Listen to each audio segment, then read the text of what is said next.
Let's just be honest, those numbers, we just kick some ass. Also happening tonight, election night, the special election for one large district in southwest Jefferson County. Low voter turnout on this cold December Tuesday, but a decisive victory for Democrat Gary Clemens. The race for Kentucky's vacant 37th Senate district seat was called for Clemens just an hour after the polls closed at 6 o'clock tonight. Clemens, an Army veteran and local labor union president, defeated Republican Calvin Leach and the Libertarian Wendy Higdon. Clemens winning 73% of the vote, Leach with 25%, Higdon with 2% tonight. Now, here's a look at Kentucky's 37th Senate district. You can see from the map, we're talking about a pretty large area of southwest Jefferson County, which includes Shively, PRP, Valley Station, and even some part of Fairdale. Well, the special election drew a low 7% turnout with cold weather and Christmas just days away. Just about 5,200 voters casting their ballots. Regardless, this seat matters, with 2026 being a budget year for Kentucky. WHAS 11's political reporter Isaiah Kim Martinez and photojournalist Levi Hammer reporting from Louisville's South End. A special election night victory for Louisville Democrat Gary Clemens, with a small voter turnout but a landslide win after more than 5,000 votes were cast. The local labor union president is now set to represent southwest Jefferson County in the Kentucky Senate, dominated by Republicans. I know it's going to be hard. You know, obviously, I keep hearing we're outnumbered, but by God, everybody in this room has been outnumbered a time or two in our life, so we'll prevail. Clemens winning 73% of the vote in a sprint of a 2-month race for the state Senate seat left open by popular Democrat David Yates, in a district Democrats have won for years. It's the same district where Kamala Harris beat Donald Trump by 5 points in last year's presidential election. Clemens defeating Republican Calvin Leach by nearly 50. There's a movement going on right now that resonates with working people. Clemens, who leads the Louisville chapter of the United Steelworkers, says he's going to represent the working class in Frankfort, starting with next year's budget session. He pledges to work to bring back funding for the South End. The money needs to come to that district that's needed. Medicaid will be a major issue for state lawmakers in 2026, figuring out how to adjust its budget after funding cuts on the federal level. Some Republican leaders have said they'll take a closer look at who's eligible, especially in the expansion population. We asked Clemens for his stance. Hopefully we don't touch it. It needs to be there for everybody. I will fight as hard as I can to make sure that that's not touched. It shouldn't be touched. The political newcomer got the support of Governor Andy Beshear, along with influential groups like the Fairness Campaign, a prominent LGBTQ+ advocacy group. We just had the first Democrat win the Miami mayoral race, beating out the Republican for the first time since like 1996. Also recently, we had the special election in Tennessee, where Afton Bain just closed the gap on the Republican over there by just 8 points. And that was like a Trump plus 50 district. Now we have a Democrat winning in Kentucky. Mike, what do you make of the blue wave continuing, and what do you think this means for 2026? Well, I definitely think that the 2026 elections, if this redistricting stuff that Trump is doing, all the rigging stuff doesn't go through or it gets toppled or whatever. In other words, if people are able to vote the way they want, I strongly predict that 2026 is going to be a massive blue landslide, tsunami wave, because we've been seeing across the country that Republicans are losing credibility with their own constituents. Republicans are turning on Republicans. And we saw this very early on in the Trump administration with these town hall meetings that they would do in their own districts.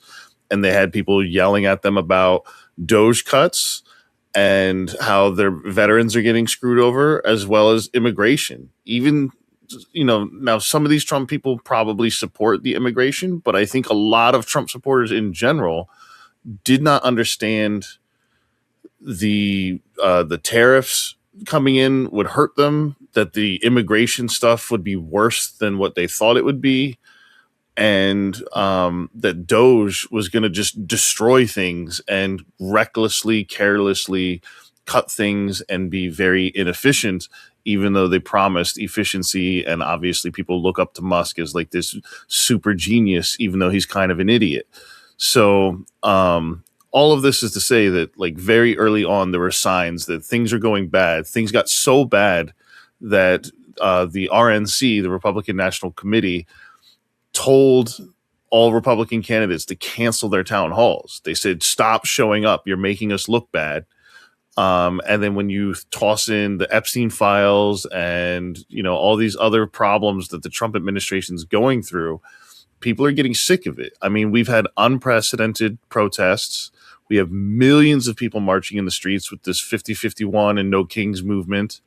And I believe their most recent protest was like the biggest, if I'm not mistaken, it was actually labeled as the biggest nonviolent protest in U.S. history. So to have these things happening across the board, and with 50-51 movement in particular, this is happening in every single state, all 50 states, all 50 state capitals. And in some cases, you've only got a couple hundred people, but in other cases, you've got thousands and possibly tens of thousands. So this is a unified movement across the country. I think millions of people are sick of where we're going. They don't like where we're going. And that includes more and more of Trump's base as time goes by. Because we also had this big blue wave recently where Mamdani swept New York, crushed his opponents so badly that Cuomo even had to run as an independent, and still lost again. And that's with tons of billionaire backing and everything. And then you've got Jay Jones winning in Virginia, despite some of the scandals that he's been caught up with. So it's just like you've got these decisively blue victories that are just happening again and again and again and again. And I know that this thing with Tennessee was close, and it's unfortunate that the Democrat didn't win. But to have such a massive surge after being so incredibly far behind by like plus 50%, is very noteworthy. That should be, the fact that it was close should make Republicans nervous. And don't forget, Mamdani didn't just sweep New York. He beat the other Democrat, which Trump supported. I mean, this is the state of our politics right now, where we have Trump, the MAGA Republican king, endorsing the Democrat centrist Andrew Cuomo, who he was like at war with during COVID, just 4 or 5 years ago. And Mamdani just completely wiped the floor over there. That was beautiful to see. And I mean, look, this is just a state of our country. Like, things are in bad shape and people are rejecting those who are in charge. And that's the Trump administration. The economy is in the dumpster. Trump ran on curbing inflation on day one. And here we have, it's a year in, almost a full year in, and like almost nothing has been done about inflation. And in fact, the tariffs have made it worse. So Trump's own decisions, Trump's own policies have only made the economy worse, where he promised he was going to solve it on day one. He promised he was going to solve Russia, Ukraine before he even got into office. That didn't happen. So I think, with the whole Epstein thing that you touched on as well, I mean, I think people are finally opening their eyes a little bit and seeing like, wait a second, I'm hearing a lot of, I didn't vote for this. And I hate to break it to you, but you did, and you need to own it. And we're in the situation because you did, but, at least if you can open your eyes now and move on, like, that's a positive, I'll take it. And, Trump running as the pro-peace ticket with JD Vance, I think people are seeing right through that with all the stuff that's going on right now in Venezuela, all the stuff that we had going on with Iran, all the stuff going on with Israel and Gaza, and all these supposed wars that Trump has ended, and which he can't even name a single one, neither can a lot of his supporters. And it turns out, a lot of these, like India, Pakistan, for example, both leaders of those countries came out and said Trump had nothing to do with this peace deal. I think people are seeing through all the BS. I think they're seeing him build this, $300 million ballroom while the economy is just shitting itself. There's now talks about this new Trump arc that he wants to build. All this, I think people are just seeing the absolute hypocrisy of this administration. Honestly, you should have seen it sooner, but I'm glad you're seeing it now. Better late than never. Late is definitely better than never. But it is interesting, just on a personal note, to see how far over the line people are willing to let this go. There's a famous bit from the comedian David Cross where he talks about Trump losing his support. and regretting his vote, and he talks about all these people on Twitter, how they're coming out saying, "Oh, I regret my vote," blah blah blah, and he says, "I was with you with this and with that and with this and with that," and he literally goes on and lists like about 40 or 50 things, and he starts pulling out a piece of paper and just continuing to read like all of the problems that Trump had, not only in his second term, but also in the first term.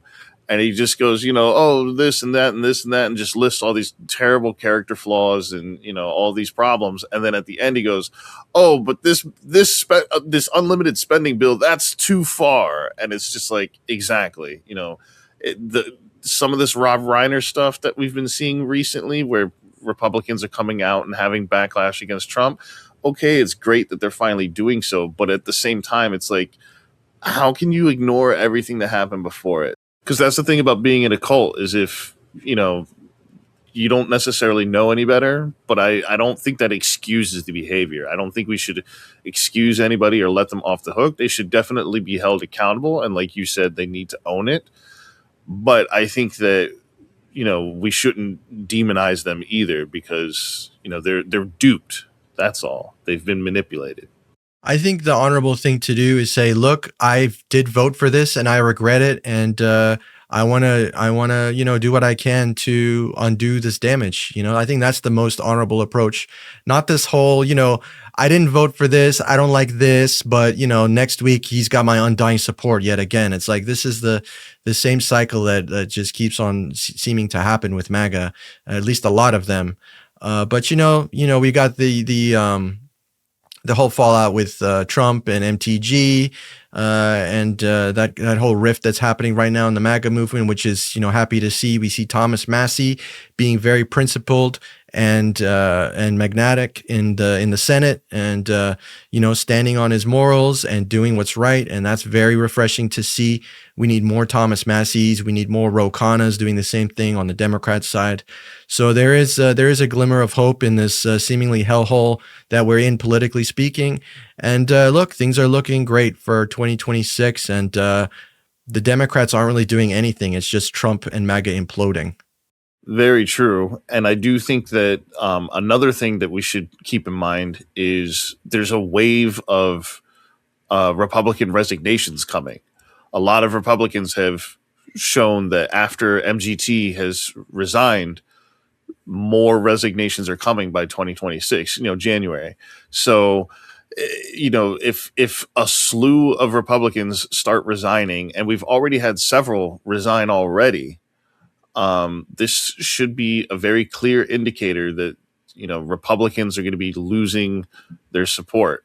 And I think this is where it's extremely important for Democrats, because unfortunately, Democrats have a great habit of shooting themselves in the foot and torpedoing their own chances at success.